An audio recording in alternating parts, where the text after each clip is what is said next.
હવે આખી આ જે સેના છે ષડરીપુની, એમાં સૌથી સરદાર કોણ છે? તો હરિરાયજી કહે છે દોષેશુ પ્રથમો કામ.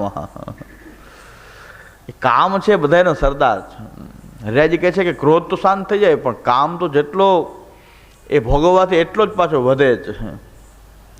ન જાતું કામ કામાનામ ઉપભોગેન શામ્યતિ હવિષા કૃષ્ણ વર્તમે એવ એ ભૂય એવા અભિવર્તતે. એમ કહે છે ભાગવતજીમાં, એમ કીધું છે કે ન જાતું કામ કામાનામ ઉપભોગેન શામ્યતિ હવિષા કૃષ્ણ વર્તમે એવ ભૂય એવા અભિવર્તતે. કે કામના ઉપભોગથી કામ શાંત થતો નથી, પણ અગ્નિમાં જેમ ઘીની આહુતિ નાખ્યા કરે એમ જેમ વધે છે, એમ હવિષા કૃષ્ણ વર્તમે એવો ભૂય એવા અભિવર્તતે. જેમ આહુતિ પડ્યા કરે છે એમ એ વધતો જાય છે. કામના ઉપભોગથી કામ શાંત થતો નથી. ક્રોધ છે એનું ઈચ્છિત કામ થઈ જાય, ક્રોધ શાંત થઈ જાય છે. લોભ પણ એની ઈચ્છિત વસ્તુ મળી જાય તો લોભે મટી જાય છે, લોભ ઓછો થઈ જાય, મટી જાય. પણ કામને તો જેટલો એનો ઉપભોગ થાય એટલો વધે, કે એનો મોટો દુર્ગુણ આ છે કામ. કે ન જાતું કામ કામા નામ ઉપભોગે ને સામ્યતિ હવિષા કૃષ્ણ વર્તમે ભૂય એવા અભિવર્તતે. ભાગવતજી કહે છે. તો કામનો આ ગુણ છે. ગીતાજીમાં પણ કીધું છે કે બે મોટા શત્રુ મોટા હોય તો આ છે કામ એષ ક્રોધ એષ રજોગુણ સમુદ્ભવ મહાસનો મહાપાપ મહા વિદ્યેનમ ઇહ વૈરિણમ. ગીતાજી પણ એમ કહે છે કે કામ એષ ક્રોધ એષ રજોગુણ સમુદ્ભવ. હવે આ પાછું કહે છે કે સત્વ રજ અને તમ ગુણ છે, એમાં રજોગુણને કારણે અહીં કામ ક્રોધ પ્રકટ થાય છે. રજોગુણને કારણે કામ ક્રોધ પ્રકટ થાય છે. કામ ક્યાંથી પ્રકટ થયું આપણે પહેલાં જોઈએ, પછી એના દોષનું વિવરણ આપણે કરીએ. કામાખ્ય દોષ વિવરણમ. આપણે અંદર આ કામ નામનું દુર્ગુણ જે છે, ભગવાનની લીલાની અંદર બધાની અંદર આ કામ મૂકેલો છે. બધા પ્રાણી માત્રની અંદર, પશુ માત્રની અંદર સહજ રીતે બધાની અંદર આ કામ રહેલો છે.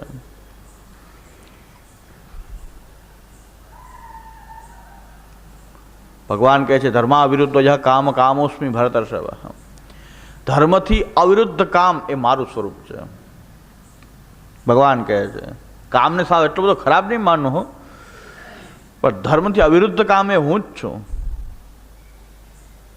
પણ જો કામથી વશીભૂત તમે જો થઈ જાઓ, અને કામથી વશીભૂત થવાને એક કામની અંદર એટલા બધા કામાંધ બની જાઓ કે કામનો ઉપભોગ જ તમારી માટે ધ્યેય બની જાય, ત્યારે તમને આ જે છે હવિષા કૃષ્ણ વર્તમે એવો ભૂય એવો અભિવર્તતે.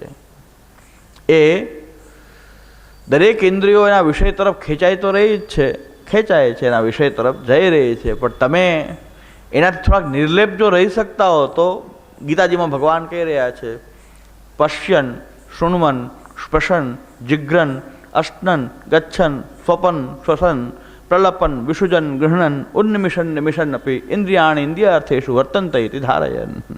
ભગવાન આજ્ઞા ગીતાજીમાં કરી રહ્યા છે કે ઇન્દ્રિયોથી થોડાક અલિપ્ત રહો, અને ઇન્દ્રિયોના વિષયમાં ધર્મ અવિરુદ્ધ રીતે એના વિષયો તરફ એનું જો પોષણ થતું હોય તો થવા દેવું. ઇન્દ્રિયના ઇન્દ્રિયોમાં એના અર્થોની અંદર વિષયોની અંદર એ વર્તે છે એમ માનવું. હું એમાં વશીભૂત થતો નથી, પણ ઇન્દ્રિયો છે એના વિષયોમાં એ જઈ રહી છે.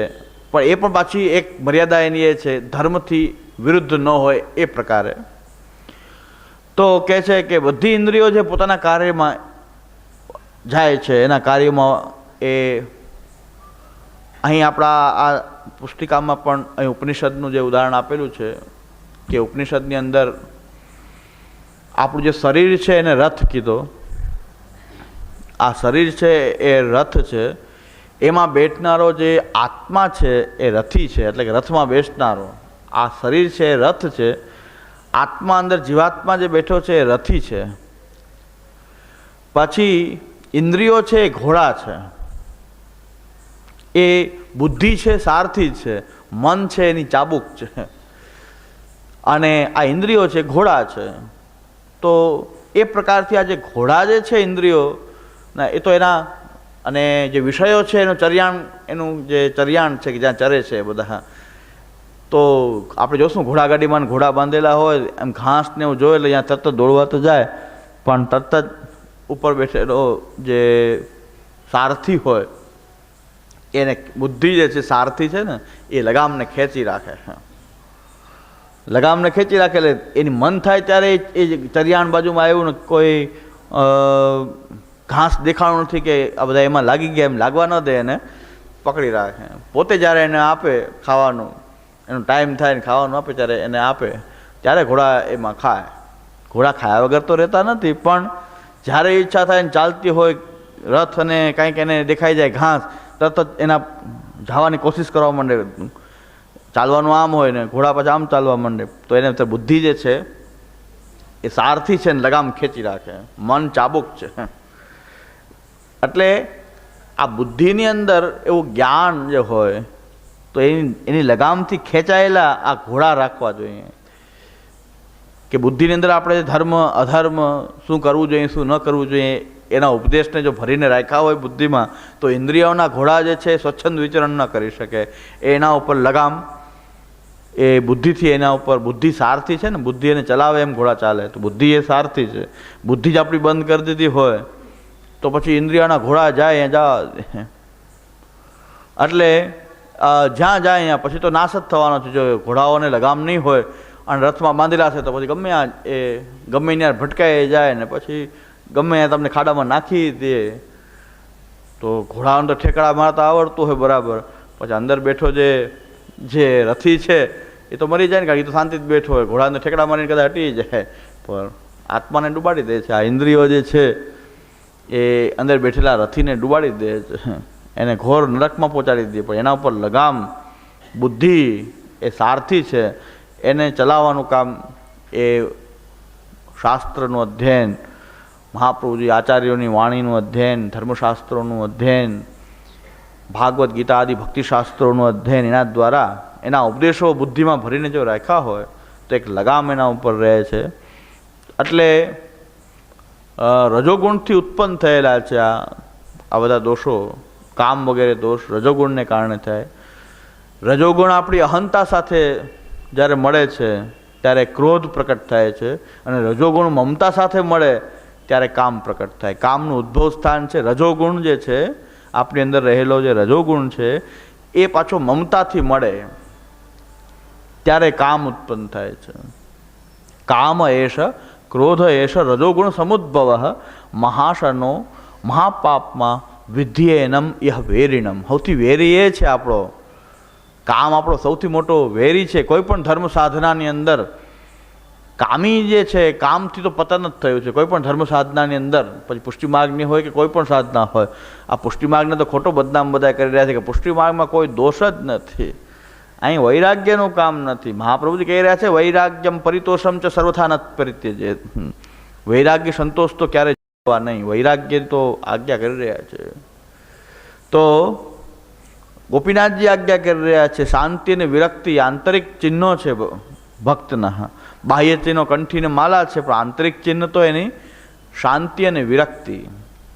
અંદર શાંત અને આશ્રયથી એની શાંતિ છે, અને વિરક્તિ છે એ આંતરિક તિલકને કંઠી ધારણ કરો, પણ અંદર શાંતિ અને વિરક્તિ વિષય વૈરાગ્ય એ આંતરિક ચિહ્નો છે ભક્તના. એ પુષ્ટિ માર્ગી વાત કરી છે, કંઈ મર્યાદા માર્ગી વાત થોડી કરી છે.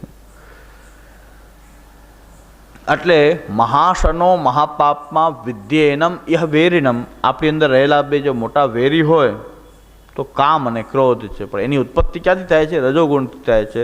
રજોગુણ અહંતાને મળે ત્યારે ક્રોધ, રજોગુણ મમતાને મળે ત્યારે એ કામ પ્રકટ કરે છે. હવે એ કામ અહીં પ્રકટ થયો અને કેવો એ ભક્તિ સાધના અંદર બાધક છે, અને એ ભક્તિ સાધનામાં બાધક કેવી રીતે ન થાય એના ઉપાયો એ શ્રી હરિરાયજી આ ગ્રંથની અંદર કામાખ્ય દોષ વિવરણમ એ ગ્રંથની અંદર શ્રી હરિરાયજી એ બતાવે છે.